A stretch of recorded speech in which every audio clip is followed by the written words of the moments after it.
Сонымен келесі дауыссыз әріптер. Жалпы саны бізде 19 түрлі дауыссыз әріп бар дедік. Ол 19 дауыссыз әріпті біз үшке жіктедік. Қарапайымдар, және деммен айтылатындар, және жоғары интонациямен айтылатындар деп. Соның ішінде бірінші алғашқы 10 қарапайым дауыссыз әріпімізді талдап алайық. Оның ең алғашқысы бізде к әріпі. Киок. Киок. Жазылуы бір. Осылай жазылады. Жазылу реті былай. Бір. Киок әріпі к. Келесі қарапайым дауыстымыз бізде ниын әріпі н.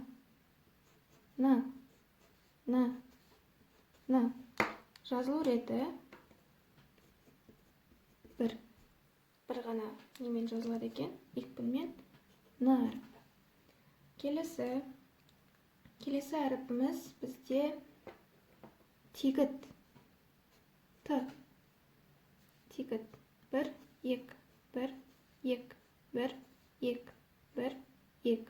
Жазылу реті осылай. Бұл жерде екі түрлі жолмен жазылады екен. Бір, ек. Яғни бір, ек. Осылай жазсаңыздар бізде т әріпі шығады. Тигіт. Келесі төртінші қарапайым әріпіміз бізде болады миым. М әріпі. Жазылуы бір, екі, үш. Бір, екі, үш. Бір, екі, үш. Бір, екі, үш.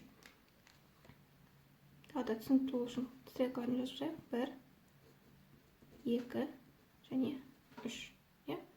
Бірінші и әріпі сызылады екен. Сосын киок сызылады. Сосын ы сызылса, м әріпі шыға келеді екен. Бұл бізде миым, яғни м әріпі. М. Келесі әріпіміз бізде пиып. П. Бір, екі, үш, төрт. Бір, екі, үш, төрт. Бір, екі, үш, төрт. Бір, екі, үш, төрт. Пиып әріпі оқуы п, кейде б болып оқылады. Мына жердегі т-мызда т, кейде д болып оқылады. К-мізде к, кейде г болып оқылады. Оны қашан қалай оқылатын оқылу ережесінде айтамыз. Пока осылай оқылатын білсек болды. Келесі біздің әріпіміз счет, с әріпі. Жазылуы бір, ек. Бір, ек. Бір, ек. Бір, екі. Счет, ш. Счет, с. С әріпі. С әріпі. Жазып қояйық. Біздің с әріпіміз, бұл ш болып та оқылуы мүмкін. Оны оқылуында түсіндіреміз. Келесі бізде чиет әріпі. Чиет. Бір, чиет, ч. Ч. Ч әріпі. Кейде ч болып та оқылады. Т, ч. Жазылу ретіне тоқталайық. Бұлай біреу, бұлай екеу. Значит, біреу, екеу. Біреу, екеу. Ч әріпі. Мына жерде б әріпін кетіппіз. Біреу, екеу, үшеу, және төртеу. Яғни бір, екі, үш, төрт. Бір, екі, үш, төрт. Міндетті түрде ретімен жазу керек. Сонда әріптеріңіз дұрыс шығады. Бірінші мынаны жазып, екінші мынаны жазып, үшінші мынаны жазсаңыз, әріптеріңіз кішкене хангыль әріптеріне ұқсамай қалуы мүмкін. Сондықтан да мынандай ретпен жазып, практиковаться ету керек. Келесі әріпіміз бізде риль, яғни р әріпі. Жазылуы бір, екі, үш. Бір, екі, үш. Бір, екі, үш. Бір, екі, үш. Жазылу реті бір, екі, және үш. Яғни бір, екі, үш. Бұл бізде риль, яғни р әріпі, кейде л, мягкий знак бар, л болып та оқылуы мүмкін.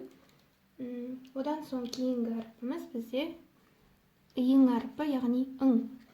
қазақ тіліндегі ың әрпі бар ғой. Бұл орыс тілінде жоқ. Қазақтарға бір жағынан жақсы, себебі ың әрпі бізде бар, иә, ың. Кәдімгі ың. Бұл сөздің соңында, буынның соңында ың болып оқылады да, сөздің басында оқылмайтын әріп. Кейде оқылмайды, оны оқылуында түсіндіреміз. Келесі, яғни бізде қазір 9 әрпіміз шықты. Сонымен біздің 9 қарапайым дауыссыз әрпіміз аяқталды. Келесі деммен оқылатын әріптерге көшеміз. Сонымен бізде 19 әріптің 9-ын талдадық қарапайым. Енді оның 5-еуі деммен оқылатын дыбыстар, 5-еуі жоғары интонациялы дыбыстар. Сонымен біз бірінші немізді, қағазымызды 2-ге бөлейік, иә. 2-ге бөлейікте оның ең бірінші деммен оқылатын ең бірінші әріпіміз бізде Х әрпі. Х әрпі. Жазылуы 1, 2, 3. 1, 2, 3. 1, 2, 3. Хет әрпі, яғни Х. Жазылу реті 1, 2, және мынау соңғы 3. Хет. Х әрпі. Х әрпі. Келесі, екінші біздің деммен оқылатын әріпіміз ол бағанағы киок. К әріпіне мынандай бір ортасына таяқша жалғанады. 1, 2, 1, 2, 1, 2. Бұл деммен оқылатын К әріпі. Яғни, бұл деммен оқылатын әріптерді оқыған кезде сіздің аузыңыздан белгілі бір сыртқа дем шығарып, придыханиемен оқылады. Мысалға, қарапайым К-ні оқысақ, К, иә, мынаны оқысақ, К. К. Яғни, аузыңыздың алдына қолыңызды ұстап тұрып, К деп айтып көрсеңіз, қолыңызға бір дем, жел соғады. Яғни, дем шығады, дем шығарып айтылатын дыбыстар. К, Х, К. Қарапайым киокты айтайық, иә? К, К. Яғни, мынау қарапайым киок, ортасында сызығы жоқ, иә? Ол бізде жай ғана К болып оқса, мынау К, К. Түсінікті, иә? Келесі біздің әріпіміз тиет. Тиет. Бағанағы тегіт әріпі, иә? Т әріпі. Осының ортасына бір сызық сызсақ, деммен оқылатын Т шығады екен. Деммен оқылатын Т. Жазылу реті 1, 2 және 3. Т әріпі, кәдімгі Т. Дем шығарып айтылады, иә? Деммен оқылады. Мына жерде де киоктың жазылуы 1, 2. Т әріпі. Келесі деммен оқылатын әріпіміз чит. Бағанағы Ч әріпі бар ғой, мына Ч әріпі. Осының төбесінде мынадай черточка келсе, онда чит. Чит. Негізі бұл әріптердің баспа версиясы былай жазылады. Баспа версиясы. Хит әріпі де солай. Былай жазылады. Бірақ бұлай екі сызық жазып жату қиын ғой, иә? Былай жазса, ол уже жазба версиясы шығады. Мен сіздерге бірден жазба версиясын үйретіп жатырмын, иә? Яғни, чит. Ч әріпінің, қарапайым Ч әріпінің үстіне черточка қойса, деммен оқылатын Ч шығады екен. Ч. Түсінікті ғой? Яғни, соңғы келесі придыхательный деммен оқылатын әріпіміз қалды, ол бізде пип. Пип. 1, 2, 3, 4. 1, 2, 3, 4. Жазылу реті 1, 2, 3 және 4. П әріпі, бірақ тоже деммен. Мына Х-ны оқымайсыз, Ч-Х, Т-Х деп оқымайсыз. Просто Х неге жазып жатырмын? Сыртқа бір белгілі бір дәрежеде дем шығатын, дыхание шығатын білдіру үшін, иә? П. Қарапайым П бар, П, иә? Ал мынау придыхательный П. Аузыңыздың алдына тағы да қолыңызды қойып, П, Т, Т, К, Х. Әріптерді айтып көрсеңіз, аузыңыздан сырт қолыңызға дем тиеді, иә? Яғни придыхательный. Осы біздегі мына 5 әріпіміз, мына 5-еуі бізде деммен айтылатындар. Деммен айтылатын дауыссыздар. Келесі біздің на жақ бөлігімізге біз қандай жоғары интонациялы дауыссыздарды жазамыз. Жоғарғы интонациялы дауыссыздар тоже 5-еу. Оның ең алғашқысы ч әріпін 2 рет жазсақ, сол әрпіміз шығады екен. Ч, бағанағы ч әріпін 2 рет жазамыз. Яғни ч, ц болған. Бұның жоғары интонациялы деп айтылу себебі өте жоғары интонациямен айтылады. Мынау деммен айтылса, қарапайым дауысымыз жай айтылады. Мынау жоғары интонациямен. Мысалға ч, ц, ц, ц, ц, ч, қарапайымыз жай ғана ч. Яғни 2 рет жазылса, жоғары интонациялы чымыз шығады екен. Жазылу реті бағанағы ч әрпін қалай жазылу реті бойынша 2 рет жазып шығасыз, иә? Мынау 1, 2, 3, және 4. Келесі сан киок. Бұларды сан чигіт, сан киок атаулары, иә? Атауларын сіздерге жаттап керек емес, просто біліп жүрсін деп айтып жатырмын. Бұл бізде жоғарғы интонациялы к әріп. К, к, к. Түсінікті, иә? Келесі сан счет. Яғни екісі. Сан деген екеу, двойной деген мағына білдіреді. Сан счет. Бұл бізде с әріпі. Және келесі төртіншіміз бізде сан тигіт. Сан тигіт. Яғни двойной т деген сөз. 1, 2, 1, 2, 1, 2. Оқылуы т. Келесі. Мынау т бізде придыхательный, иә? Т. Мынау т. Жоғары интонациямен. Келесі 5-ші ең соңғы жоғары интонациялы әріпіміз, ол бізде сан пип. 2 п, иә? 1 п-ны 2 рет жазамыз. Двойной пип деген сөз, сан пип деген. Оқуы п. Яғни бұл әріптер бізде осы соңғы мына 5 әріпіміз бізде қалай аталады екен? Жоғары интонациялы әріптер. Сонымен 10 әріптің 5-еуі деммен айтылады екен, 5-еуі жоғары интонациялы екен, ал 9 әріпіміз қарапайым дауыссыздар екен. Енді бұл әріптердің айырмашылығын білу өте маңызды.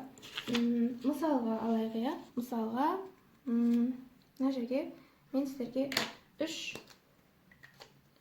түрлі әріп бар, иә? 3 киок бар. Қарапайым к бар, придыхательный к бар, және двойной к бар. Енді бұны айту үшін, айырмашылығын білу үшін қасына дауыстар қосып айтайық. А әріпін мысалға. Я? Оқып көрейік. К, К, К, К, К, К, К, К, К, К, К, К, К. Түсінікті ғой, мынау дем шығарып, қолыңызды былай ұстаған кезде дем шығу керек. К. Мынау қарапайымда да аузыңыз, қолыңызды барлығын аузыңыздың алдына қолыңызды, алақаныңызды ұстап тұрып айтып көріңіз. К. Дем шықты, иә? К. Дем қатты шықты. Ал мына жоғары интонациялы әріпті айтқан кезде, наоборот, сіздің деміңіз ішке кетеді. К. К. К. Түсінікті ғой, иә? Яғни мынау жоғары интонациялы әріптерді айтқан кезде сіздің қолыңызға дем бармау керек. Сонда ғана дұрыс айтылу берсе шығады. К. К. К. К. К. К. К. Түсінікті ғой? Мысалға, П әріпін келтіріп көрейік. П әріпіне пип әріпі, иә? Мынандай П бар бізде, жай П. Придыхательный П бар бізде. Және двойной, екі еселенген сан пип бар. Бұған да әріпін қосып айтып көрейік. Па, па, па. Па, па, па. Па, па, па. Бұлардың неге айырмашылықтарын қатты білу маңызды. Мысалға, кәріс тілінде жай П-дан басталатын, имен аяқталатын сөз бар. Пи деген. Сосын мынандай сөз бар. Пи, пи. пи, пи, пи, пи. Пи бізде жауын, жаңбыр деген сөзді береді. Ал мынандай придыхательный пумен айтып кетсе, уже ол қан деген, кәдімгі кровь деген сөз болып кетеді. Және тағы да, мысалға, сан бізде с әріпі сондай, бір с бар, және екі еселенген с бар. Енді мына жерде бір с-ға, мысалға, саль деген сөз бар, бір с-мен жазылатын, және екі с-мен жазылатын тағы да саль деген сөз бар. Енді мына екеуінің айырмашылығын ауыстырып алсаңыз, уже сіздің сөзіңіз мағынасы өзгеріп кетеді. Бір с-мен жазылатын саль ол бізде жас деген мағынаны білдіреді. Мысалға, сму саль, 20 жас, Келесі, екінші саль ол бізде піспеген күріш. Піспеген күріш бар ғой. Піскен күріш пак болса, піспеген күріш саль. Саль. Түсінікті, Келесі, мысалға тағы да пи әрпіне сөз келтірейік. Паң деген сөз бар. Және мынандай сөз бар. Екі пімен жазылатын. Бір пімен жазылатынымыз паң, бөлме, екі пімен жазылатын паң. Нан деген сөз. Бөлме, нан. Яғни сіз дүкенге барып, маған нан беріңізші деп айтқан кезде, мына бөлме деген пімен айтып қойсаңыз, ол сізді түсінбеуі мүмкін. Мынау не деп тұр деп. Паң. Түсінікті ғой, Мен сіздерге осымен біздің бірінші сабағымыз, яғни хангыль алфавиті аяқталды. Үй жұмысына ол сол хангыль алфавитін толықтай жаттау, барлық жіберілген тапсырмаларды орындау, Бірінші мынадай мысалмен жұмыс жасаңыз, алфавитті бекіту үшін. Мысалға, сіз кез келген сөйлем аласыз, Мен Кореяға барғым келеді деген. Осы сөйлемдегі дауысты әріптерді бірінші кәріс тілінің алфавиттеріне аударып жазып көріңіз. Осылай бірнеше сөйлемнің дауыстыларын, бірнеше сөйлемнің дауыссыздарын осылай кәріс алфавитімен ауыстырып жазсаңыз, сізге оны сосын қайталап бірнеше қайтарып оқысаңыз, сізге әріпті жаттауға, миыңызға көмек болады. Екінші, мен сіздерге кесте жібердім. Сол кестені шығарып алып, әр әріпті, барлық 40 әріпті кемінде 10 реттен толтырып жазып шығу керек.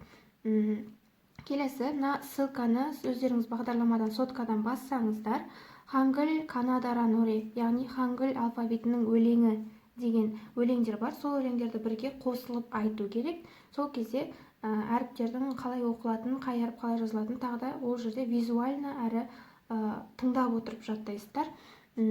Сосын сіздерге мынадай тапсырма, кез келген корейская речь, корейская речь бар бір бағдарлама болсын, программа болсын, дарама болсын, тауып алыңыз да, солардың сөйлегеніне қосылып айтыңыз. Сіз оның не айтып атқанын, не деп атқанын түсінбесеңіз де, соны не айтты, бірден видеоны тоқтатып қойыңыз да, қосылып сөйлеңіз оған.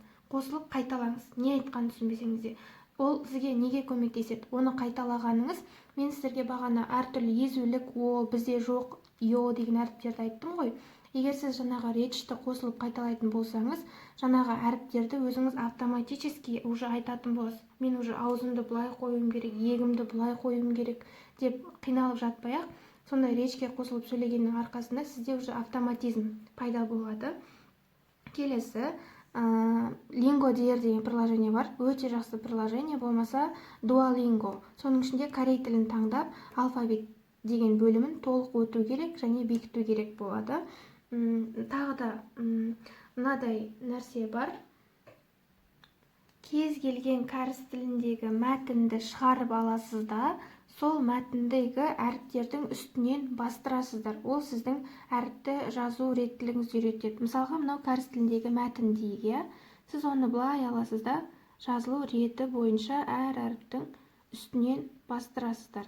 Яғни, жаңағы кестен бөлек толтырғандарыңыздан бөлек, кез келген бір кәріс тіліндегі мәтін шығарып алып, осылай сол әріптердің үстінен әріптердің жазылу реті бойынша бастырасыздар. Жай ғана бастырып шықпай, әріптердің атын айтып отырып бастырыңыздар, жақсы ма? Мінекей, мына кестені сіздерге толтыру керек болады. Мен сіздерге оны бағдарлама ретінде жіберемін. Мінекей, қалай? Мына жерде жазылу реті бірінші, екінші стрелка деп тұр. Дәл солай 1, 2, 1, 2 деп мына бүкіл әріптерді толтырып шығасыздар. Мына жерде мысалы дауыссыз әріптерді толтыру реті. Барлық жерде мұқият қарасаңыздар, стрелкасымен бағана мен көрсеткендей жазылу ретімен берілген. Риел, миым. Сосын жай ғана толтырмай, әр әріпті толтырған кезде оны дауыстап отырып толтыру керек. Мысалға, Б, С, Ң, Ц, Ч, К деп. Жақсы ғой.